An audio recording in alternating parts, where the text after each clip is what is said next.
Quisiera iniciar mi intervención con una afirmación genérica en el sentido de que, dicho esto con todo respeto, la forma en que el señor presidente se expresó en varios párrafos de su discurso, o el que se nos facilitó las copias escritas, nos describe a un país como si fuera Fantasyland, y eso no es así.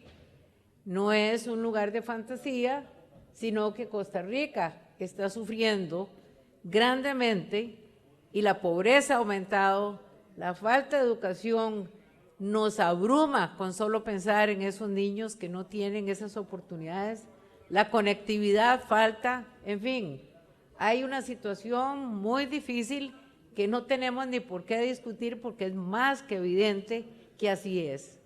En segundo lugar, quisiera hacer la afirmación de que el señor presidente de esta Asamblea Legislativa hizo un discurso posterior a la del señor presidente muy equilibrado, muy aterrizado y muy inteligente en cuanto a los puntos que él señaló, entre ellos el tema de la Fundación Omar Dengo.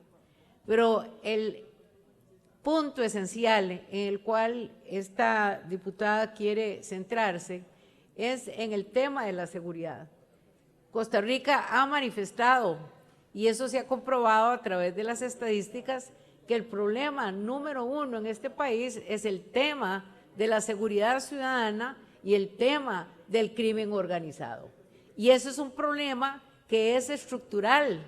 Es un problema que tenemos que trabajar en forma conjunta y esta Asamblea ha demostrado que quiere hacerlo y lograr esos procesos para finalmente tener una ruta clara que tiene que venir del Ejecutivo más el trabajo nuestro y luego del Poder Judicial también. También tiene que quedar muy claro que hay temas de prevención, hay temas de protección a la víctima en los cuales hay que trabajar.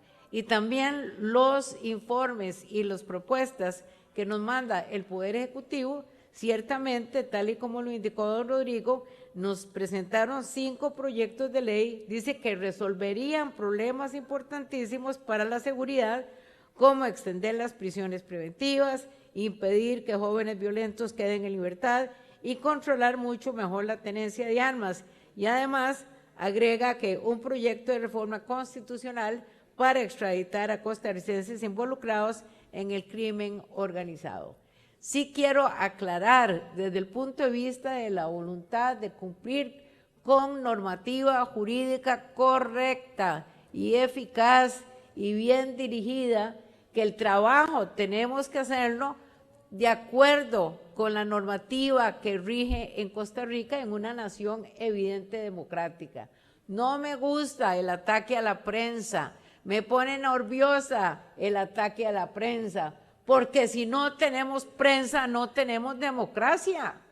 Y eso hay que pelearlo, eso hay que mantenerlo. De manera que en esos aspectos, con todo respeto, señor presidente, no puedo estar de acuerdo. Pero que trabajemos juntos sí y que tengamos la hidalguía y la inteligencia de entender que el problema de la seguridad es un problema estructural, que por supuesto necesita los fondos necesarios para trabajar. Por otro lado, sí es importante el tema de los marcos jurídicos que hay que tener.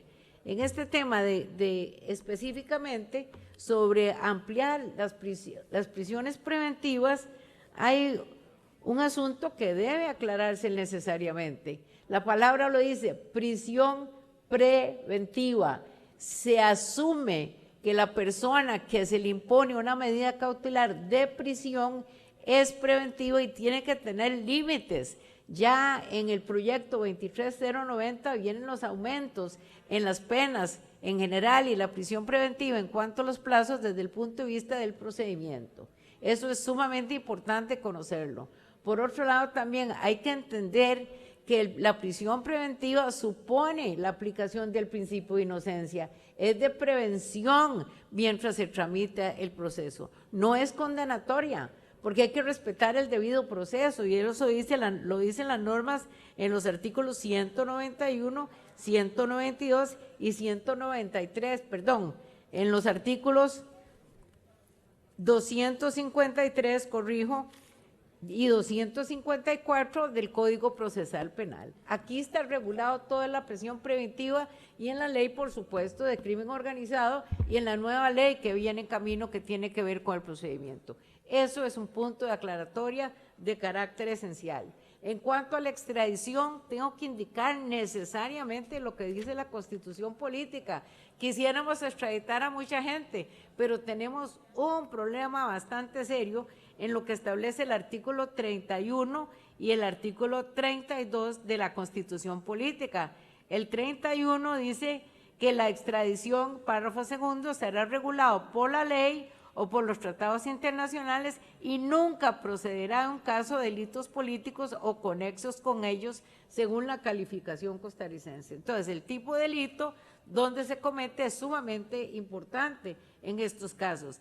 Pero el 32 es lapidario. Ningún costarricense podrá ser compelido a abandonar el territorio nacional. Y este artículo constitucional tiene toda una historia y doctrina que lo sostiene. Así que variar la Constitución Política para meter prisiones preventivas con lo que tenemos ya será más que suficiente. Y el tema de prevención es esencial, porque solo aumentar penas, solo meter gente a la cárcel no va a tener ningún resultado positivo en principio. Será en algunos casos, pero no en muchos casos. Entonces, la advertencia que queremos hacer y también ofrecerle al Poder Ejecutivo es que nosotros, como diputados de Nueva República, el presidente de la Asamblea Legislativa y muchos otros, estamos de acuerdo en trabajar en forma conjunta.